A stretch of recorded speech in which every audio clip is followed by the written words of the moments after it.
وعلى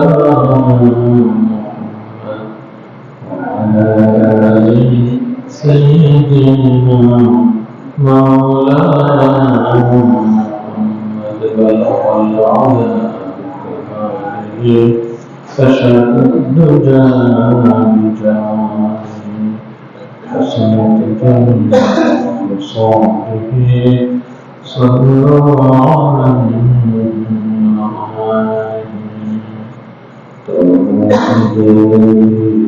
مرشدا محمدنا مرشد محمدنا وإنا बुझते कभी खुदाई कलाम मुर्शिद मोहम्मद नाम वलिया बुझते कभी अल्लाही कलाम मुर्शिद मोहम्मद नाम बकमालिही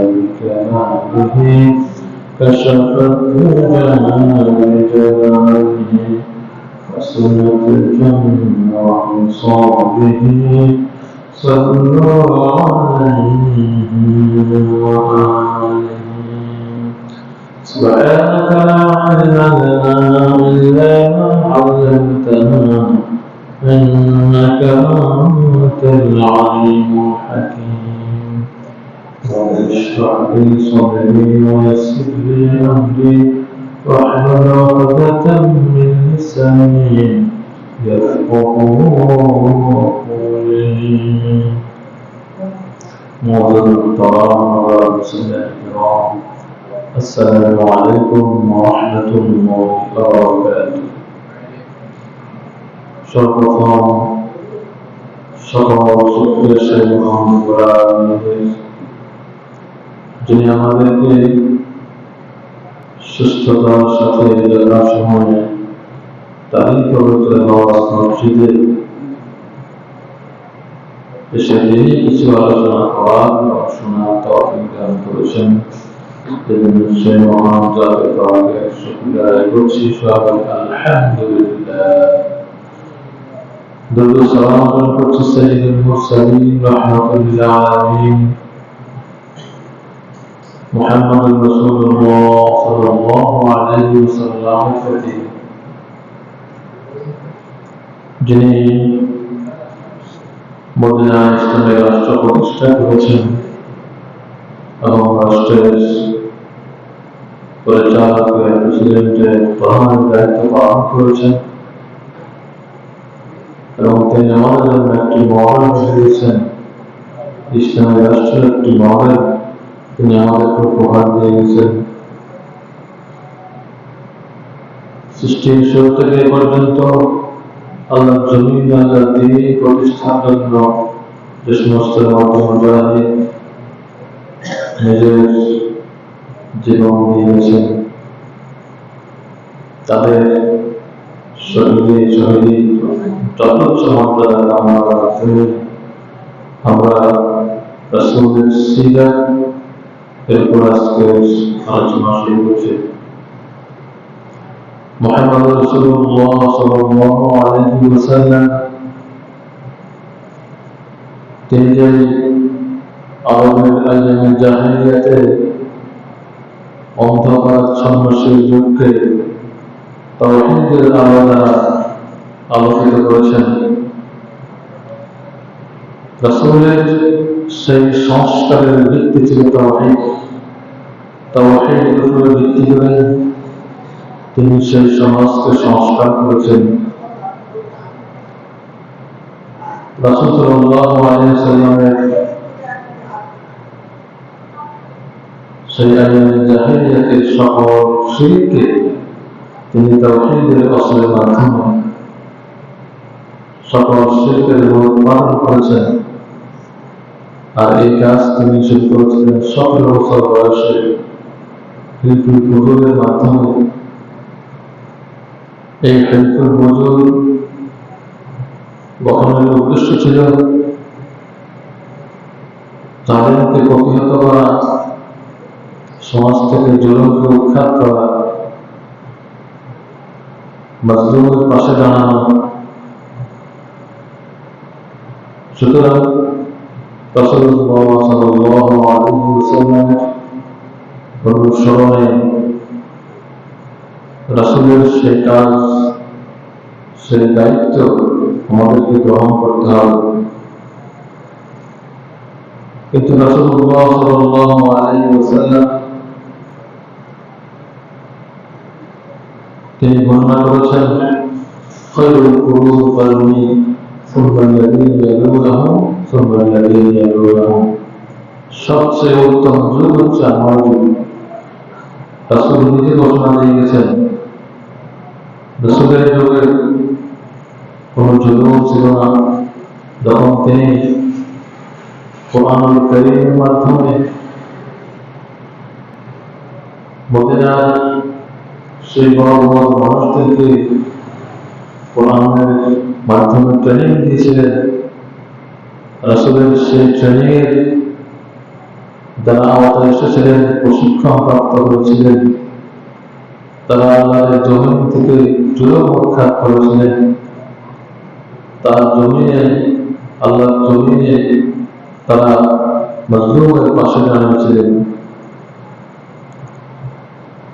সূরা আরাফের 157 নম্বর আয়াতে আল্লাহ রাব্বুল আলামিন সেই বিষয়টি আমাদেরকে জানার জন্য কিয়ামত পর্যন্ত যত রাসূলের উম্মত আসবে প্রত্যেককে সেই বিষয়ে সংবাদ দেওয়ার জন্য তিনি বলেছেন, الذين يتبعون الرسول النبي الذي يجدونه مكتوبا عندهم في التوراة والإنجيل يأمرهم بالمعروف وينهاهم عن المنكر ويحل لهم الطيبات ويحرم عليهم الخبائث ويضع عنهم إصرهم والأغلال التي كانت عليهم فالذين آمنوا به وعزروه ونصروه واتبعوا النور الذي أنزل معه أولئك هم المفلحون। রাসূলের যুগে যারা সংস্কারের এই কাজগুলি করেছেন তারা হচ্ছেন সফল হন, তারা সফলতা লাভ করেছিলেন। আল্লাহ রাব্বুল আলামিন সেই ঘোষণা করেছেন, الذين يتبعون الرسول, যারা রাসূলের অনুসরণ করেছেন এমন রাসূল যিনি উম্মি, الذي يجدونه مكتوبا عندهم في التوراة والإنجيل, আর এই বাণীগুলি তাওরাত এবং ইনজিলে লিপিবদ্ধ ছিল, যে সত্যের পথে বাতিলের বিরুদ্ধে সমাজ সংস্কারের কাজে সবসময় আত্মনিয়োগ করতে হবে। আর রাসূলুল্লাহ সাল্লাল্লাহু আলাইহি ওয়াসাল্লামকে উম্মি করে পাঠানো হয়েছে।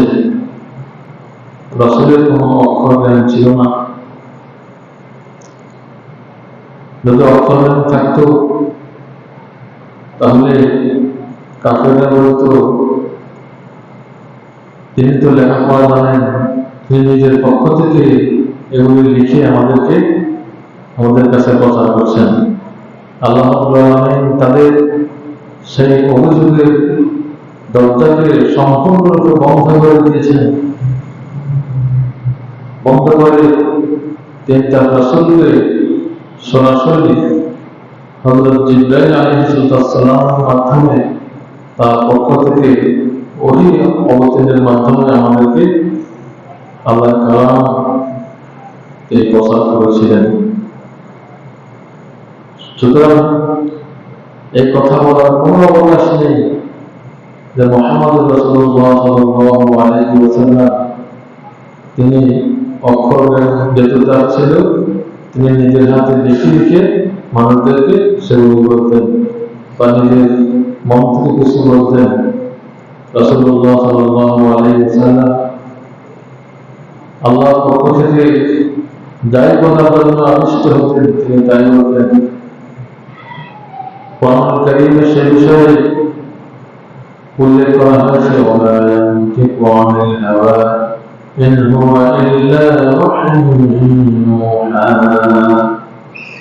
মুহাম্মদুর রাসূলুল্লাহ সাল্লাল্লাহু আলাইহি ওয়াসাল্লাম তার নিজের মন থেকে কোনো কথাই বলতেন না, একমাত্র ওই পক্ষ থেকে আল্লাহর পক্ষ থেকে যে কথা তিনি পেতেন জিবরাইলের মাধ্যমে সেই কথাই তিনি তার উম্মতদেরকে প্রচার করতেন। সুতরাং আমি বলছিলাম এই বিষয়গুলি তাওরাত এবং ইনজিলেও লিপিবদ্ধ ছিল। يأمرهم بالمعروف وينهاهم عن المنكر।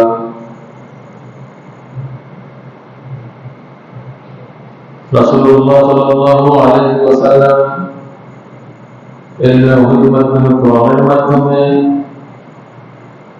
তাদেরকে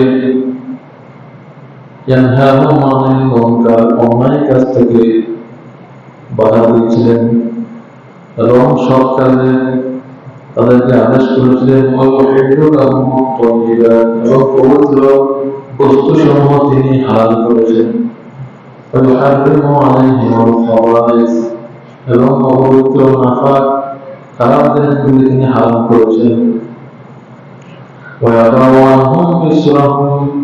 এবং তাদের কাছ থেকে নামিয়ে দিয়েছেন সেই বোঝা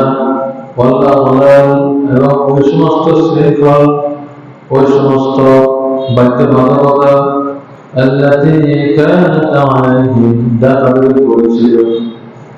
আরবে সেই বড় বড় মানুষের কাছে যে সমস্ত কুসংস্কার ছিল, যে সমস্ত জিনিস ইসলামের মধ্যে নাই তাদের মধ্যে প্রচার হয়েছিল। যেমন তারা যখন বাইতুল্লাহ তওয়াফ করত, নারী এবং পুরুষ একত্রিত হয়ে উলঙ্গ হয়ে তওয়াফ করত, নাউযুবিল্লাহ। এই সমস্ত তাদের ধারণা এটা ছিল যে আল্লাহর কাছ থেকে তারা যে ড্রেসে এসেছে সেই ড্রেসে আল্লাহকে দেখা করতে হবে। দুনিয়ার এই সমস্ত পোশাকাদিগুলি শরীরে রাখা যাবে না, নাউযুবিল্লাহ। তাদের এই সমস্ত সকল কুসংস্কার সকল কিছু থেকে আল্লাহ রাসূল সাল্লাল্লাহু আলাইহি ওয়াসাল্লাম মুক্ত করে দিয়েছেন তাদেরকে। তাদের সময় কন্যা সন্তানকে অপহরণ করা হতো, কন্যা সন্তানকে জীবন্ত কবর দেওয়া হতো। এই জন্য যে কন্যা সন্তান শুধু খরচ বাড়াবে, কন্যা সন্তান কোনো কাজে আসবে না, কন্যা সন্তান হলে তারা লজ্জিত হতো, এগুলি সবই জাহিলিয়াতের অন্ধকার, সবই জাহিলিয়াতের কুসংস্কার। এই সব কিছু থেকে রাসূলুল্লাহ সাল্লাল্লাহু আলাইহি ওয়াসাল্লাম জাহিলিয়াতের সেই মানুষদেরকে তিনি মুক্ত করে দিয়েছেন।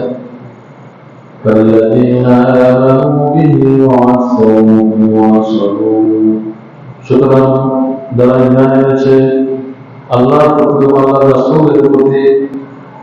রাসূলের প্রতি যে কোরআন আছে কোরআনের প্রতি এবং তাকে সহযোগিতা করেছে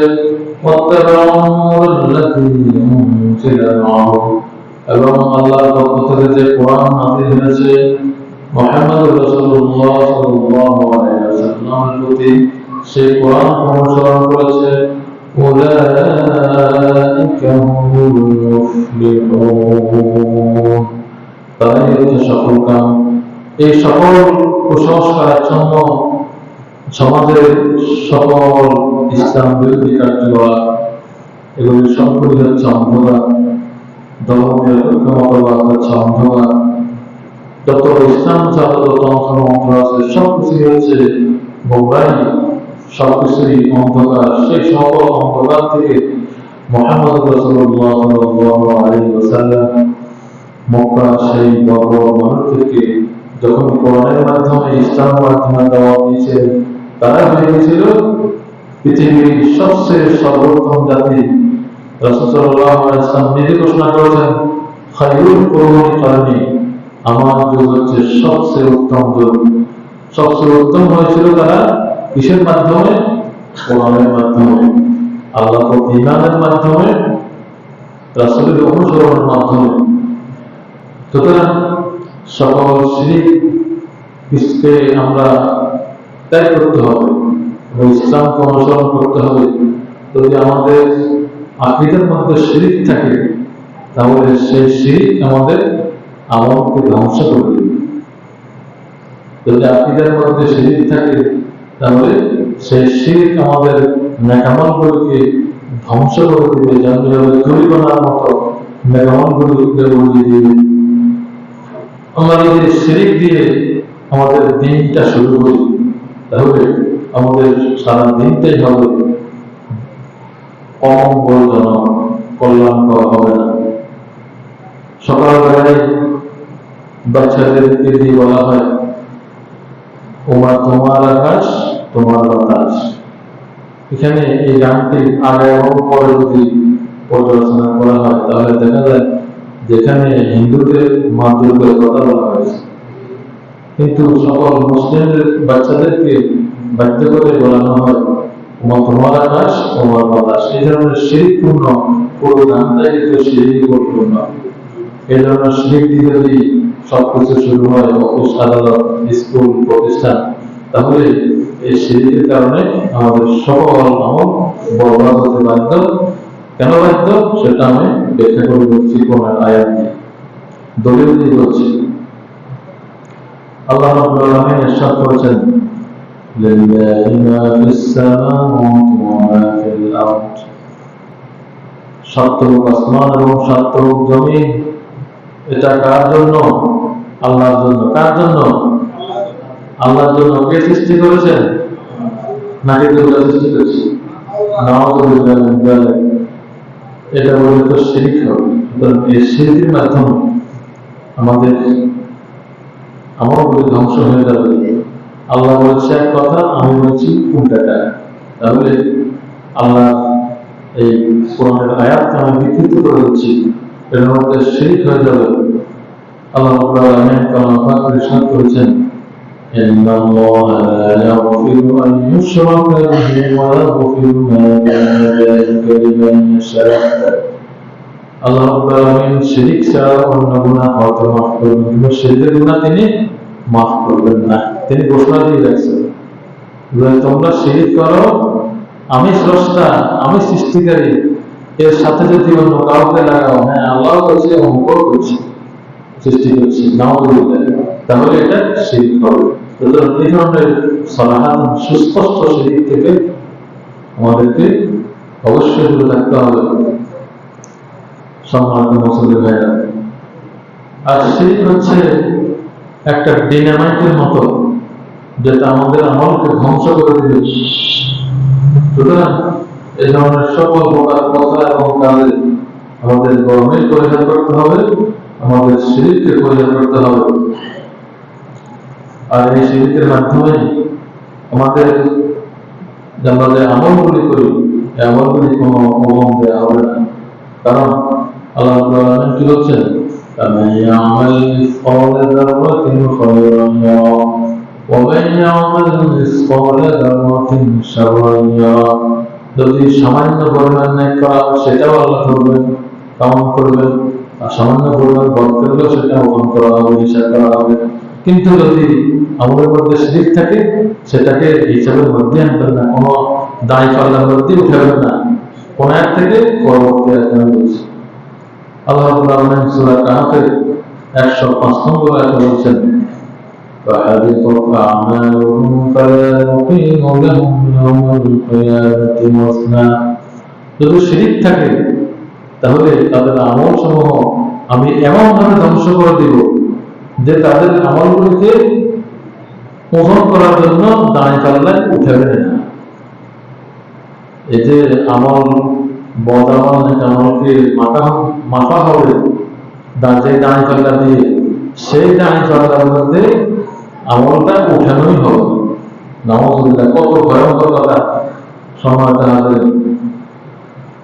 আর আল্লাহ রাব্বুল আলামিন সেই এই মারাত্মক শিরক থেকে আমাদেরকে তিনি সতর্ক করেছেন। আল্লাহ রাব্বুল আলামিন কোন আয়াতে আবার বলছেন, وقدمنا إلى ما عملوا من عمل فجعلناه هباء منثورا সূরা ফুরকানের 26 নম্বর আয়াতে আল্লাহ ইরশাদ করেছেন وقدمنا إلى ما عملوا من عمل যখন তাদের আমলগুলিকে মাপার জন্য সামনে অগ্রসর করা হবে, তখন তাদের আমলগুলিকে ধুলাবালির মতো যখন দেখা হবে যে তাদের আমলের শিরিক আছে, তখন তাদের সেই আমলগুলিকে ধুলাবালির মতো পুড়িয়ে দেওয়া হবে। তাহলে আমার এই শিরিকপূর্ণ আমলের আল্লাহর কাছে বিন্দু মাত্র কোনো দাম নেই। সুতরাং এই শিরিক থেকে, এই জঘন্য কাজ থেকে আমাদেরকে অবশ্যই দূরে থাকতে হবে। আল্লাহ রাব্বুল আলামিন তার রাসূলকে পাঠিয়েছেন আমরা তার রাসূলের অনুসরণ করার জন্য, রাসূলের অনুসরণের মাধ্যমে জান্নাত লাভের জন্য। আল্লাহ রাব্বুল আলামিন চাচ্ছেন যে আমার সকল বান্দা জান্নাতে যায়। আল্লাহ কাউকে জাহান্নামে দিতে চান না। কিন্তু আমরা আমাদের কর্মফলের কারণে আমাদের পরকালকে ভুলে গিয়ে আমরা দুনিয়ায় যে সমস্ত কর্মকাণ্ড করে ফেলি, কোরআনে কি বলেছে, ওলামায়ে কেরাম কিভাবে সতর্ক করেছে, কোরআনের প্রতি, হাদিসের প্রতি ওলামায়ে কেরাম যে সমস্ত বক্তব্য দিয়েছেন, সব লোকেরা, আল্লাহর বান্দারা যে সমস্ত বিষয়ে বিস্তারিত উপস্থাপন করেছেন, আয়াত দিয়ে ব্যাখ্যা করেছেন, সেদিকে তাদের কোনো ভ্রুক্ষেপ নাই। তাদের ভ্রুক্ষেপ হলো তাদের নেতা কি করেছে এটা বড়, নেতা কি করেছে এটা বড়, হুজুরা কি করেছে এটা বড়। নেতা করে দিয়েছে ধর্ম যার যার উৎসব সভা, এটা বড়। অথচ ধর্ম যার যার রাজনীতি সভা, কি ভাই, রাজাকে আল্লাহ, আমাদের রাজাকে, এই দুনিয়া যত রাজা আছে সব রাজার মহারাজাকে, সেই আল্লাহর কাছে আমরা হচ্ছে আল্লাহর প্রতিনিধি। সুতরাং আল্লাহ আমাদেরকে যে বিধান দিয়ে পাঠিয়েছেন সেই বিধানকে দুনিয়ায় বাস্তবায়ন করা, প্রতিষ্ঠা করতে আল্লাহ বলেছেন। সেটা সূরা বাকারা আল্লাহ বলেছেন وَإِذْ قُلْنَا لِلْمَلَائِكَةِ اسْجُدُوا لِآدَمَ فَسَجَدُوا إِلَّا إِبْلِيسَ। এই ইসলাম দিয়ে আল্লাহ আলামিন যে জ্ঞান আমাদেরকে দিয়েছেন, সেই জ্ঞানটা সকল কিছুর নাম আল্লাহ ইসলামকে শিক্ষা দিয়ে তিনি বলছেন আদমকে তোমরা সিজদা করো। আর আদম হচ্ছে এই পৃথিবীতে আমার খলিফা। সুতরাং আমরা আদম সন্তান, আমাদের আদি পিতাকে আদম আলাইহিস সালাম, সেই আদম ইসলাম থেকে শুরু করে কেমন পর্যন্ত যত মানুষ আসবে সবাই হচ্ছে আল্লাহর খলিফা, আল্লাহর প্রতিনিধি। আল্লাহ তো ফেরেশতাদেরকে বলছেন যে আমি দুনিয়াতে প্রতিনিধি পাঠাতে চাই, তখন ফেরেশতারা নিষেধ করছিল। তাহলে এই যে খলিফা শব্দটা আসছে সূরা বাকারার মধ্যে, খলিফা অর্থাৎ প্রতিনিধি। ওই যে আমাদের জামানত আছে এই খলিফার কথা কোন বলছে, এই খলিফা মানে প্রতিনিধি। আমরা আল্লাহর প্রতিনিধি, আল্লাহর আইনকে, আল্লাহর জমিনে প্রতিষ্ঠার জন্য আল্লাহ আমাদেরকে পাঠিয়েছেন। সুতরাং আল্লাহর কাজ করতে হবে, শয়তানের কাজ করা যাবে না। আল্লাহর দ্বীনের বিপরীতে, ইসলাম বিরোধী, কোরআন বিরোধী যত ষড়যন্ত্র, যত মতবাদ রয়েছে, সবকিছুই হচ্ছে তাগুত। এই তাগুতকে আগে অস্বীকার করতে হবে। আমরা যেহেতু কি বলি লা ইলাহা ইল্লাল্লাহ, আল্লাহ ছাড়া কোনো ইলাহ নাই, লা মা'বুদা বিহাক্কিন ইল্লাল্লাহ, আল্লাহ ছাড়া অন্য কোনো সত্য মাবুদ নেই। মিথ্যা মাবুদ মেলা আছে, মিথ্যা মাবুদ মেলা আছে, কিন্তু হক মাবুদ কজন? একজন, তার কথা শুনতে হবে। মিথ্যা মাবুদ, যেমন আমি নামাজ পড়লাম, এখানে আমার মাবুদ মানলাম কাকে? আল্লাহকে, কিন্তু রাজনীতির মাঠে গিয়ে আমি খোদা মানলাম আরেকজনকে, আল্লাহকে মানলাম না। তাহলে আমার খোদা হয়ে গেছে কজন? দুজন হয়ে গেছে। তাহলে দুজন খোদা মানে আমরা যখন আমাদেরকে কবরে রাখা হয় বিসমিল্লাহি ওয়া আলা মিল্লাতি রাসূলিল্লাহ, রাসূল কি দুজন খোদা মানছে না একজন খোদা মানছে? একজন। রাসূল কজন খোদা মানছে? একজন। সুতরাং এক খোদার আনুগত্য করতে হবে, মসজিদে যেমন বাহিরেও তেমন। সুতরাং মসজিদের আনুগত্য আর বাহিরের আনুগত্য, এর মাঝে কোনো তফাৎ করা যাবে না। আর যদি তফাৎ করা হয়, যদি আল্লাহ রাব্বুল আলামিন আমাদের কাছে সুস্পষ্ট তার আয়াতের, তার কোরআনের বর্ণনা আসার পরেও যদি আমরা সে কোরআনকে, রাসূলের সে আদর্শকে আমরা অনুসরণ না করে অন্য কিছু অনুসরণ করি, তাহলে সেটাই হবে আমাদের দুর্ভাগ্য, সেটাই হবে আমাদের ঠিকানা, হবে সে তখন কোথায়? জাহান্নাম। আল্লাহ রাব্বুল আলামিন সূরা নিসার 115 নম্বর আয়াত, সবাই দেখে নিন।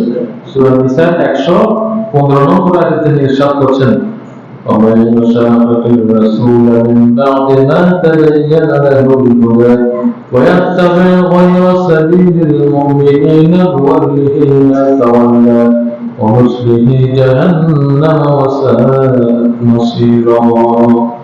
ومن يشاقق الرسول, যে রাসূলের প্রতি অবাধ্যতা পোষণ করবে, من بعد ما تبين له الهدى, তার কাছে সত্যটা প্রকাশিত হওয়ার পরেও, তাহলে রাসূল যে সত্য নিয়ে এসেছেন, যে কোরআন নিয়ে এসেছেন, আল্লাহর জমিনে আল্লাহর দ্বীন প্রতিষ্ঠার জন্য এসেছেন, সেই সত্যটা আমার কাছে প্রকাশিত হওয়ার পরেও যদি আমি সেটাকে ডিনাই করি, তাহলে এরপরে পরবর্তী কি হচ্ছেন,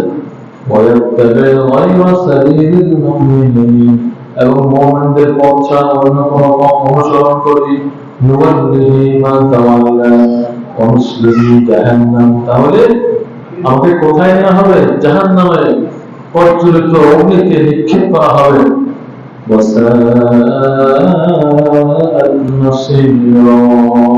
এটা হচ্ছে সবচেয়ে খারাপ একটা ঠিকানা, সবচেয়ে নিকৃষ্ট ঠিকানা হচ্ছে জাহান্নাম। সুতরাং আল্লাহর জমিনে আল্লাহর দ্বীন প্রতিষ্ঠা যারা বিরোধিতা করবে, তারা যে জাহান্নামে যাবে, তাদেরকে আমি আহ্বান করছি সূরা নিসার 115 নম্বর আয়াত অধ্যয়ন করার জন্য। সূরা নিসার 115 নম্বর আয়াতটা যদি আমি আপনি অধ্যয়ন করি, তাহলে আমরা কেউ আল্লাহর জমিনে আল্লাহর দ্বীন প্রতিষ্ঠার বিরোধিতা, রাসূলের আদর্শের বিরোধিতা আমরা করতেই পারি না। যদি আমি স্পষ্টভাবে এটা জানার পরেও বিরোধিতা করি, তাহলে আল্লাহর ঘোষিত সেই জাহান্নামে যেতে হবে। আল্লাহ রাব্বুল আলামিন যদি আমরা ভয় করি, তাহলে তার রাসূলকে অনুসরণ করতে হবে। যদি আমরা আল্লাহকে ভয় করি, আল্লাহর ভয় যদি আমাদের মনের মধ্যে থাকে, তাহলে আমরা রাসূলকে, রাসূলের আদর্শকে অনুসরণ করতে হবে। যেহেতু রাসূল হচ্ছেন আমাদের নেতা, রাসূল আমাদেরকে নেতা, আমরা যে চলবে কি করি, আল্লাহুম্মা সাল্লি আলা সাইয়্যিদিনা মুহাম্মদ। সাইয়্যিদ অর্থ কি? নেতা। আমাদের নেতাকে, আমার নেতা, তোমার নেতা বিশ্বনবী। সবাই দেন স্লোগান, আমার নেতা তোমার নেতা, আমার নেতা তোমার নেতা। আমরা দুরূদ শরীফে রাসূলকে নেতা হিসেবে আমরা ঘোষণা করছি। সুতরাং নেতা হিসেবে একমাত্র রাসূলই আমাদের অনুসরণযোগ্য নেতা। অন্য কেউ যারা কোরআন এবং ইসলামের বিরোধিতা করে, তারা আমাদের নেতা কোনো অবস্থায় হতে পারে না। এই জন্য সম্মানিত হাজিরিন, তাহলে রাসূলের অনুসরণ করা ছাড়া আমাদের আর কোনো উপায় নেই। রাসূলের অনুসরণ না করলে জাহান্নাম। সম্মানিত মুসলিম ভাইরা, আল্লাহ রাসূল সাল্লাল্লাহু আলাইহি ওয়াসাল্লাম ছাড়া অন্য কোনো আদর্শ প্রতিষ্ঠা করাটাও হারাম, সেই আদর্শ প্রতিষ্ঠার জন্য চেষ্টা করাও হারাম, যেটা সূরা নিসার 115 নম্বর আয়াত দ্বারা আমরা বুঝছি। রাসূল ছাড়া অন্য কারো অনুসরণ করা যাবে না। সূরা আশ-শূরা এর 26 নম্বর সূরা, এই সূরার 5টি রূপে 5 জন নবীর ব্যাপারে আলোচনা করা হয়েছে। কেন করা হয়েছে? আমাদেরকে জানানোর জন্য আল্লাহ জানানো যাচ্ছেন যে হযরত নূহ আলাইহিস সালাম, হযরত হুদ আলাইহিস সালাম, হযরত সালেহ আলাইহিস সালাম, হযরত লূত আলাইহিস সালাম এবং হযরত শুআয়ব আলাইহিস সালাম, এই 5 জন নবীর সাথে তার সমকালীন তাদের যে মানুষ ছিল, সমকালীন প্রতিষ্ঠিত যে ইসলাম বিরোধী শক্তি ছিল, তাদের সাথে নবীদের কি ধরনের বাক বিতণ্ডা হয়েছিল, সেই বিষয়গুলি আল্লাহ রাব্বুল আলামিন সূরা শুরা 6ষ্ঠ, 7ম, 8ম, 9ম এবং 10ম রূপে তিনি বর্ণনা করেছেন। সুতরাং আমরা সূরা শুরা যদি পড়ি, তাহলে আমরা এ বিষয়ে আমরা আরো স্পষ্ট হব। সম্মানিত হাজিরিন, তাহলে নবীদের পক্ষ থেকে আল্লাহ রাব্বুল আলামিন নবীদের মাধ্যমে আমাদেরকে যে জানিয়ে দিয়েছেন যে ফাইনাল মেসেজ, সেই মেসেজটা কি?